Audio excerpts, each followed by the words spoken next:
Hello, my name is Daryl Temkin, and I'm the founder of the Israel Institute for the Advancement of Alternative Energy, which serves to teach the story of what Israel has produced and is producing to enable the world to reduce and eventually eliminate oil dependency. A story which is generally not found in newspapers and television media is the impressive report of the extraordinary innovations that Israel, one of the world's smallest countries, is developing to significantly decrease global oil dependency. It is clear that oil dependency is a serious problem for the environment, international finance, global security, and global stability. Over the past years, and now as we speak, oil dependency has wreaked havoc on the planet, and oil profits have become significant investments in many American universities and many American corporations. And oil profits are the backbone for financing international terror. The statistics were just released for 2009. There were 10,999 global terror attacks, responsible for 14,971 deaths. In 1903, Porsche produced the first electric hybrid car. It went 40 miles on a charge and then switched to gasoline. Next year will be GM's release of the Chevy Volt, which will go 40 miles on a charge and then switch to gasoline. In 1908, 95% of available cars were electric. And within 5 years, the gas engine took over and electric cars became virtually extinct. We drove excessively until October 1973, when the Arab nation's surprise attack on Israel failed to destroy the Jewish state. In response to the military failure, the OPEC oil-controlling nations used their oil weapon and unleashed the international oil boycott to strangle the world's transportation and force a political and economic victory. Gas stations frequently closed. They were out of gas. Odd and even days for buying ration quantities of gasoline were instituted. The world was taught, he who controls energy controls the world. OPEC overnight permanently raised oil prices 550%. And in the aftermath, instead of making a change, the world learned to again live dependent on oil. In 1977, 21% of U.S. oil was imported, and the Department of Energy was established to free America from foreign oil. Today, 43 years later, America's foreign oil dependency has risen to 69%, while Brazil is oil-free, powered by their own homegrown sugarcane ethanol fuel. In 1948, Israel was established on a desert wasteland that had no natural resources, no oil supplies, limited fresh water, and was surrounded by enemy oil-rich nations who refused to sell to the Jewish state.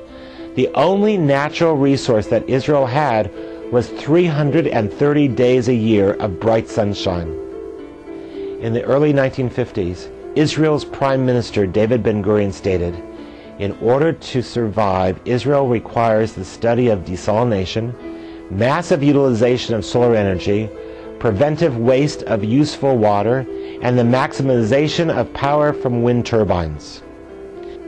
It was as if he knew in 2010 Israel would lead the world in water desalination, would become the only nation where 95% of households have hot water solar energy collectors, that the 2010 International Solar Energy Conference in Germany would declare Israel the world's leader in solar energy technology, that Israel would invent drip irrigation and teach the world how to save billions of gallons of fresh water, that Israel would be the only nation of the world to reclaim 85% and soon 95% of its used water, that Israel, who only housed the non-functioning Montefiore windmills built in 1870, would become the world's innovator of advanced generation horizontal and vertical wind turbines.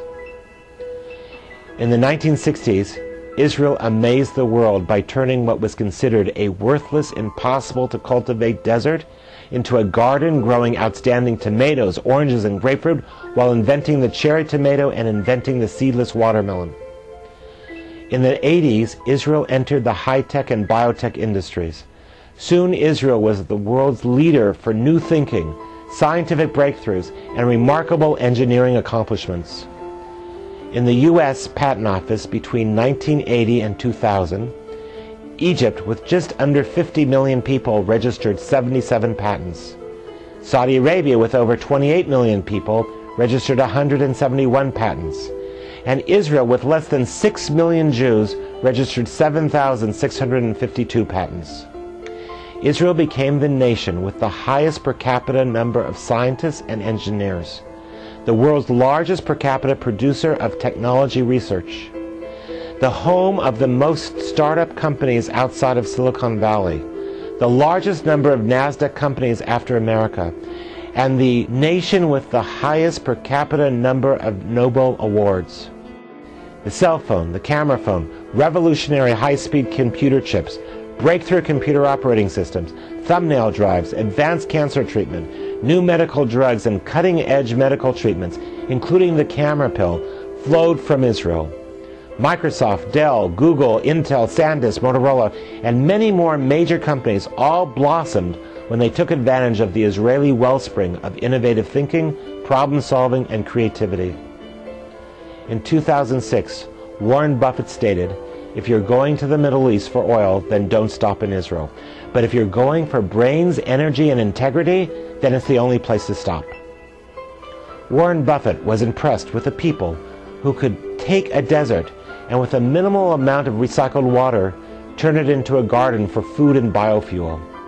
Now the Negev Desert will become Israel's commercial solar energy fields for powering the country. Israel has recently produced solar energy technology that is less expensive than traditional fuels. Israel's seed geneticists have taken sugarcane, which naturally produces 12 times more ethanol per acre than American corn, and have taught the seed to be water resistant, bug resistant, increased the sugar content, and have taught the seed to grow not once but 3 times a year, and even in areas outside of the equator. Israel has developed a fish that can be cultivated in the hot saltwater pools found underneath the desert surface. Desert wastewater, once considered unusable, can now become live, productive fish farms, feeding a starving world. Another Israeli breakthrough may be one of the most important technologies to sustain humankind. This one machine converts air humidity to drinking water, creating enough water to sustain 100,000 people a day. In America, against massive odds, an Israeli entrepreneur built the first luxury all-electric sports car, the Tesla Roadster, 250 miles on one battery charge. Tesla's next car will reach 400 miles per charge. Is it not odd that next year's GM Chevy Volt will only travel 40 miles per charge? Israel will be the world's first electric car country, with 100-plus mile range rechargeable and swappable battery cars. In months, there will be over 60,000 electric cars operating in Israel, followed by a replacement of all gas cars. Last year, Israel's Prime Minister Netanyahu declared that Israel's strategic mission is to free the world from oil dependency.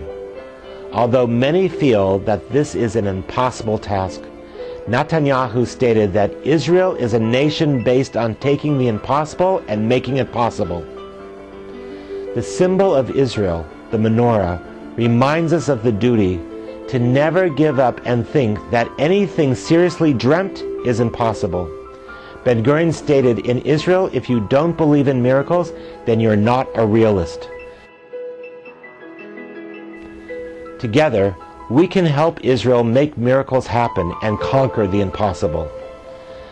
The Israel Institute's goal is to teach this story to communities around the world and to raise support for the important alternative energy projects at Israel's leading universities.